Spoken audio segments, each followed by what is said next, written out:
요즘 뉴스 보시면 이런 말 많이 들리시죠? 은행 곳간이 비었다. 뱅크런 오는 거 아니야? IMF 다시 오는 거 아니야? 그냥 겁주는 말 같으신가요? 저도 처음엔 그랬어요.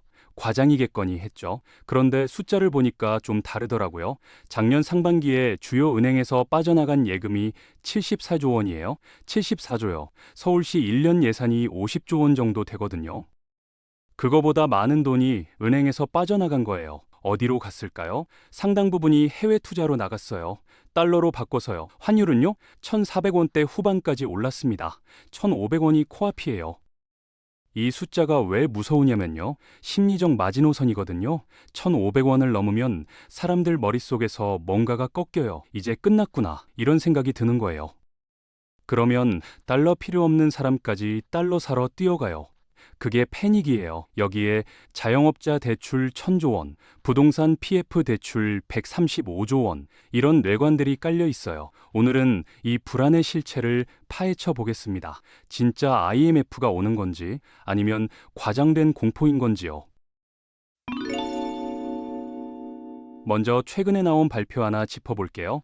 중앙은행이 2026년 1월 2일부터 긴급 여신 지원 체계를 시작한다고 했어요.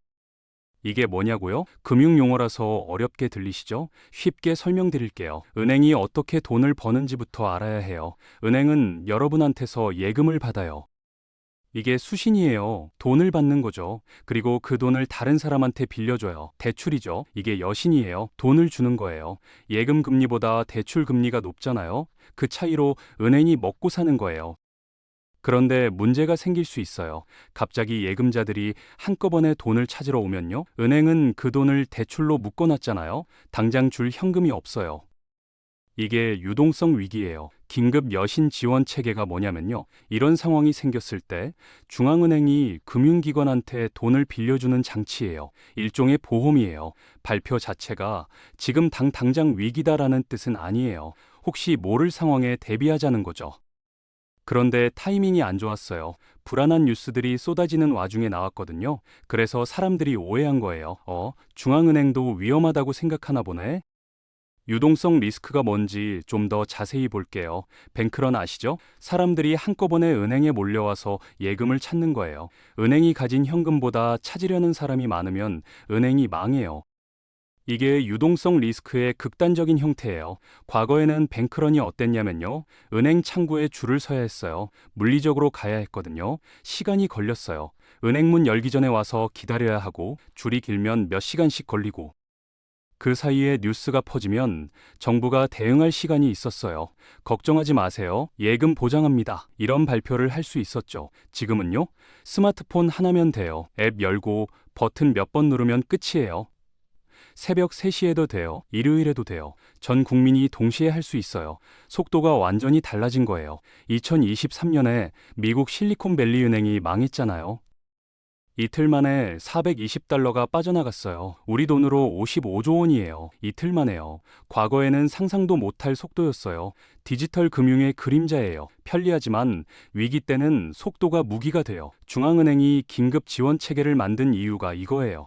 속도에 대응하려면 더 빠른 방어막이 필요하니까요. 비교를 해볼게요. 2008년 금융위기 기억나시죠? 리먼 브라더스가 망하고 전 세계가 패닉에 빠졌잖아요. 한국도 힘들었어요.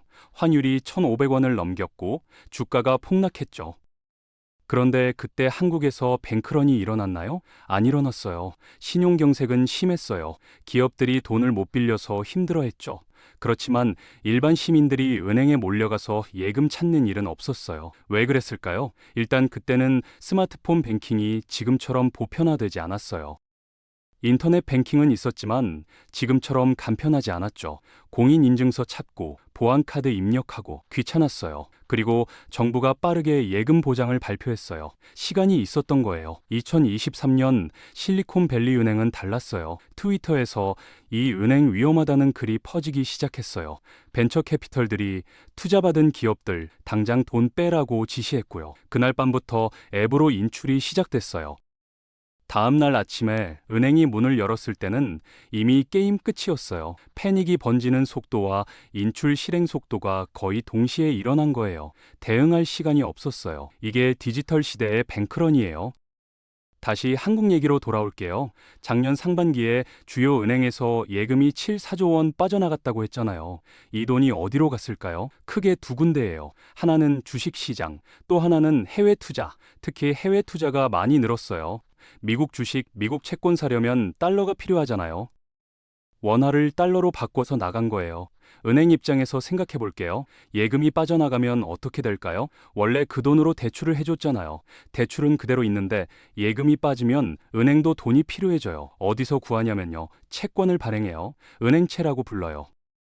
시장에서 돈을 빌리는 거예요. 문제는 이거예요. 은행들이 다 같이 채권을 발행하면요. 채권 공급이 늘어나잖아요. 공급이 늘면 가격이 떨어져요. 채권 가격이 떨어지면 금리가 올라가요. 채권이랑 금리는 반대로 움직이거든요. 그래서 예금 유출이 시장 금리 상승으로 이어질 수 있는 거예요. 물론 지금 당장 위기라는 건 아니에요. 흐름을 보여드리는 거예요. 예금 유출, 조달 압력, 금리 상승, 불안 심리 자극, 이게 연결고리예요. 사람들이 왜 IMF를 떠올릴까요? 1997년 기억이 너무 강렬해서예요. 기업들이 줄줄이 망하고 실직자가 거리에 넘쳤잖아요. 금모으기 운동까지 했고요. 그 트라우마가 아직 남아 있어요. 그래서 조금만 불안해지면 IMF 또 오는 거 아니야? 라는 말이 나오는 거예요. 그때 왜 위기가 왔는지 본질을 봐야 해요. 달러 유동성 위기였어요. 쉽게 말하면 달러 현금이 급하게 필요한데 구할 수가 없었던 거예요. 한국 기업들이 해외에서 달러를 빌려서 사업을 했거든요. 단기 채무가 많았어요. 만기가 돌아왔는데 갚을 달러가 없었어요. 연장해달라고 했더니 외국 은행들이 안 돼, 당장 갚아 라고 한 거예요. 달러를 구하려고 다들 뛰었어요. 달러 수요가 폭발했죠. 환율이 치솟았어요. 더 비싼 값을 줘도 달러를 못 구하는 상황이 된 거예요. 지금은요, 상황이 많이 달라요. 외환 보유고가 4천억 달러가 넘어요. 수출로 달러를 꾸준히 벌어들이고 있고요. 1997년처럼 갑자기 달러가 바닥나는 상황이 오기는 어려워요. 그렇다고 완전히 안심할 수 있냐면요, 그건 또 아니에요. 환율 얘기 좀 더 해볼게요. 지금 환율이 1,400원 후반이에요. 1,500원이 코앞이죠. 이 숫자가 왜 중요할까요? 경제적으로 1,500원이 특별한 의미가 있는 건 아니에요. 1,499원이랑 1,501원이랑 뭐가 다르겠어요? 2원 차이잖아요. 그런데 심리적으로는 완전히 달라요. 사람들 머릿속에 1,500원은 위기의 시작이라는 인식이 박혀 있어요. 1997년 IMF 때 환율이 얼마까지 갔는지 아세요? 2,000원 가까이 갔어요. 2008년에도 1,500원을 넘겼고요. 그래서 1,500원이 뭔가 안 좋은 일의 시작점으로 기억되는 거예요. 이 심리가 무서운 게 뭐냐면요. 자기 실현적 예언이 될 수 있어요. 1,500원을 넘기면 사람들이 패닉에 빠져요. 원래 달러 필요 없는 사람도 나도 달러 사야 하나? 라고 생각하기 시작해요. 모두가 달러를 사러 뛰면 환율이 더 올라가요. 그러면 더 많은 사람이 패닉에 빠지고요. 악순환이 시작되는 거예요. 그래서 1,500원은 경제 지표의 문제가 아니에요. 군중 심리의 트리거예요. 이걸 건드리면 걷잡을 수 없어질 수 있어요. 여기서 실수요 얘기를 해볼게요. 달러가 필요한 사람이 누구냐면요. 수입업자예요. 해외에서 물건을 사와서 파는 사람들이요. 원자재 수입하는 기업, 해외 제품 들여오는 유통업체. 이런 데는 달러가 필수예요. 수입 대금을 달러로 내야 하니까요. 환율이 오르면 어떻게 될까요? 같은 물건인데 원화로 환산하면 가격이 올라요. 원가가 올라간 거예요. 그렇다고 판매 가격을 바로 올릴 수 있나요? 쉽지 않아요. 경쟁도 있고 소비자 반발도 있고요. 그래서 마진이 줄어들어요. 수입업자 입장에서는 압박이 커지는 거예요. 여기서 문제가 생겨요. 환율이 불안하면 수입업자들이 어떻게 행동하냐면요. 달러를 미리 확보해놔요. 나중에 환율이 더 오를까 봐요. 예를 들어 한 달 뒤에 결제할 건데 지금 달러를 사두는 거예요. 이게 실수요예요. 합리적인 행동이에요. 문제는 이게 모이면 커진다는 거예요. 수입업자들이 다 같이 달러를 사면 수요가 급증해요. 여기에 패닉성 수요까지 합쳐지면요. 환율이 더 뛰어요. 1,500원 구간에서 이 두 가지가 동시에 터질 수 있어요. 그러면 불안이 가라앉으려면 뭐가 필요할까요? 환율이 확실히 안정돼야 해요. 그것도 1,400원대 후반이 아니라 초반이요. 왜 초반이어야 하냐면요. 방향성이 보여야 하거든요. 1,450원에서 왔다 갔다 하면 불안이 안 꺼져요. 또 오르는 거 아니야? 라는 생각이 계속 남아 있으니까요. 1,400원 초반 아니면 그 아래로 확실히 내려와야 이제 괜찮구나 라는 인식이 생겨요. 고환율의 원인 중 하나가 뭐냐면요. 큰 자금의 해외 투자 흐름이에요. 연기금, 보험사 같은 기관 투자자들이 해외에 투자하잖아요. 이 돈이 나갈 때 원화를 달러로 바꿔요. 환율 상승 압력이 생기죠. 개인 투자자들도 해외 주식 많이 사시잖아요. 이것도 달러 수요예요. 다 합치면 꽤 커요. 중앙은행 수장이 공개적으로 경고 메시지를 내는 것도 봤을 거예요. 환율 급변동을 용납하지 않겠다는 식으로요. 이게 효과가 있을 수도 있지만 반대로 상황이 그만큼 다급한가? 라는 신호로 읽힐 수도 있어요. 칼날 위를 걷는 느낌이에요.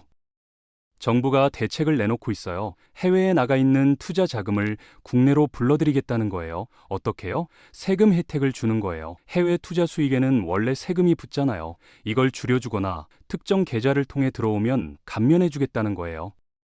투자자 입장에서 생각해 볼게요. 해외에서 수익을 냈어요. 원래 세금 22%를 내야 해요. 그런데 특정 계좌 쓰면 15%만 내도 된다고 해요. 7%포인트 차이가 나잖아요. 1억 원 수익이면 700만 원이에요. 혹할 만하죠. 그런데 변수가 있어요. 환율이에요. 지금 환율이 1,480원이에요. 달러를 원화로 바꾸려고 해요. 그런데 다음 달에 1,500원 넘을 것 같은데? 라는 생각이 들면요. 지금 바꾸면 손해잖아요. 기다렸다가 1,500원 넘었을 때 바꾸면 더 많은 원화를 받을 수 있으니까요. 이 심리가 작동하면 환율 유인책이 안 먹혀요. 나중에 들어올게 라고 생각하고 기다리는 거예요.